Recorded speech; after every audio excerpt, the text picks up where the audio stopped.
நேற்று இந்து ஆங்கில பத்திரிகையில் ஒரு செய்தி வந்திருக்கு.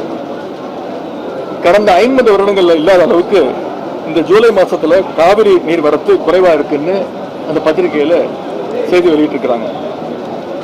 மேகதாது அணை கட்டும் கர்நாடகாவை தடுத்து நிறுத்தத்துக்கு இந்த ஆட்சிக்கு வக்கு இல்லை, தைரியம் இல்லை, வேடிக்கை பார்த்துட்டு இருக்கிறாங்க.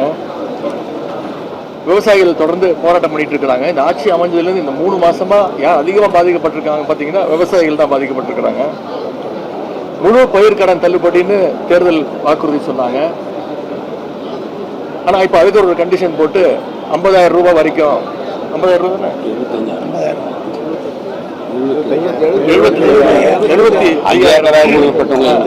அதையும் மாத்திருக்கிறாங்க.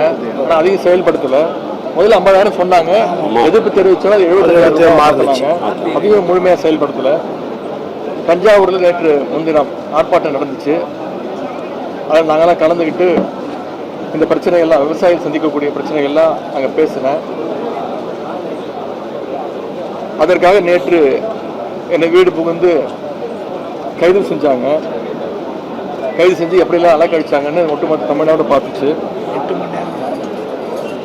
குறிப்பாக சட்டமன்றத்தில் எதிர்கட்சி தலைவர் என்ற முறையில் இந்த பட்ஜெட் பற்றி நாங்கள் எதுவும் கேள்வி கேட்டக்கூடாது, அதே மாதிரி டைவர்ஷன் டாக்டிக்ஸ், விவசாயிகளுடைய பிரச்சனையை டைவர்ட் பண்ணணும்னு நேற்று அந்த நாடகத்தை நடத்தினாங்க.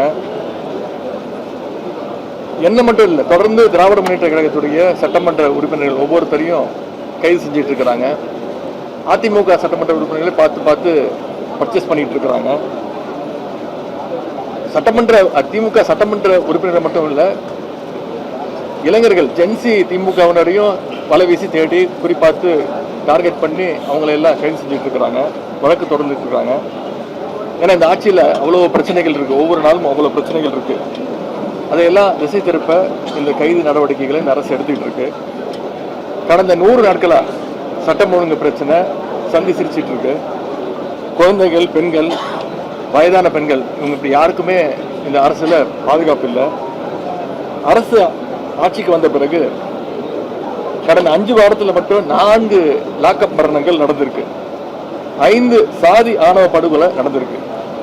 இதெல்லாம் தினசரி செய்திகள்ல நீங்களே ஒளிபரப்பிட்டு இருக்கீங்க, மக்கள் பார்த்துட்டு இருக்கிறாங்க. ஆளுங்கட்சியை சேர்ந்த சில பேர் குற்றம் செய்வதற்கு லைசன்ஸ் வாங்கின மாதிரி அவ்வளவு குற்ற செயலில் ஈடுபட்டு இருக்கிறாங்க.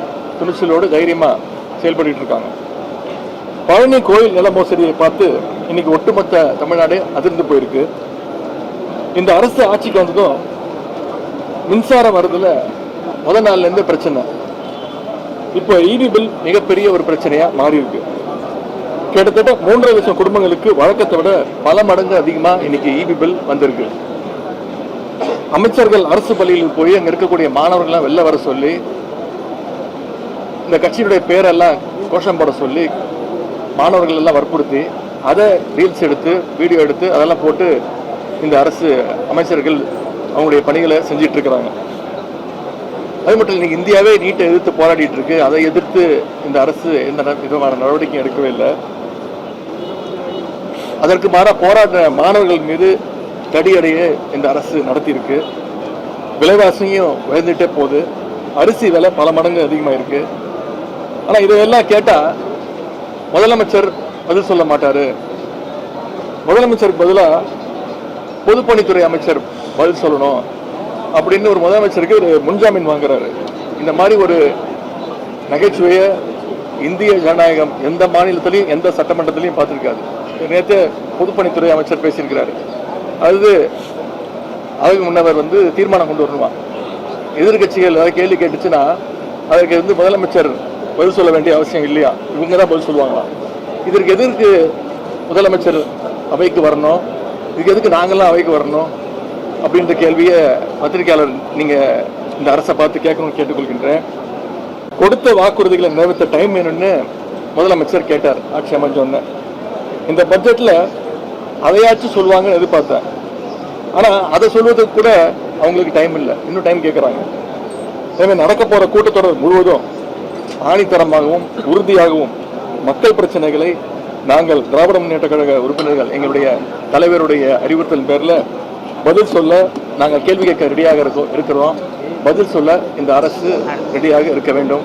நன்றி, வணக்கம். கலைஞர் மகளிர் உரிமை தொகை திட்டத்துக்கு அதை பற்றிலாம் வந்து அதை எடுத்திருக்காங்க. கலைஞர் மகளிர் உரிமை தொகை திட்டத்தை பற்றி பேசவே இல்லை. அவங்க அதை பற்றி அதை உயர்த்தி கொடுக்குறேன்னு சொன்னாங்கல்ல, 2500 ரூபா உயர்த்தி கொடுக்கணும்னு சொன்னாங்கல்ல, அதெல்லாம் இந்த மகளிர் உரிமை பேச கல்விக்கான நிதி அதுதான் சொல்றேனுங்க.